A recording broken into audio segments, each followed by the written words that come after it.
Dy ngarkesa me fruta që duhet të ishin ngroposur, u futën në Shqipëri dhe ju servirën qytetarëve.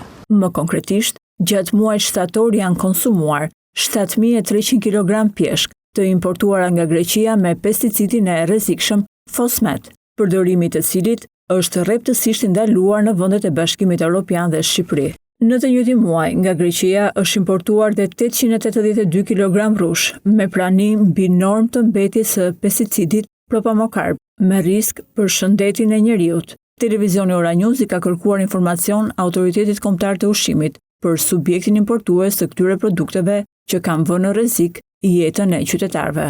Ky institucion, edhe pse ka detyrim ligjor, nuk bën transparencë me median dhe publikun dhe refuzon në mënyrë të prerë të bëjë publik emrin e subjektit. Burime për ora investigim bëjnë me dije se subjekti që futi në Shqipëri pjeshkët dhe rrushin me pesticidet e rrezikshme është Fruit Co, me administrator Zotin Bardhyl Muça. Vendodhja e subjektit është në tregun agro-ushqimor, Autostrada Tiranë-Durrës kilometri i parë. Për sqarimin e situatës dhe për transparencë ndaj qytetarëve, Televizioni Ora News ju drejtua me një kërkesë për informacion subjektit. Administratori i këtij subjekti, Zoti Bardhyl Muça, ka refuzuar t'i përgjigjet pyetjeve se në cilat qytete e ka shpërndar produktin.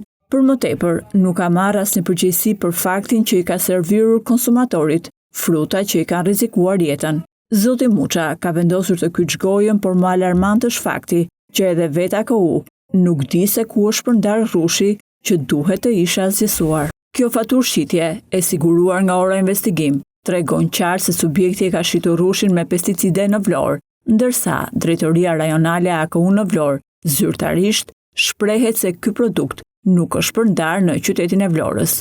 Dështimi i Autoritetit Kombëtar të Ushqimit për të garantuar sigurinë ushqimore, po i faturohet shëndetit të konsumatorit. Mjafton të kujtojmë faktin se prezenca e pesticidit Fosmet në pjeshk shkakton rraje të shpejta ose të parregullta të zemrës, njëkohësisht shoqërohet me problematika në sistemin e frymarrjes, sistemin nervor dhe atë të tretës.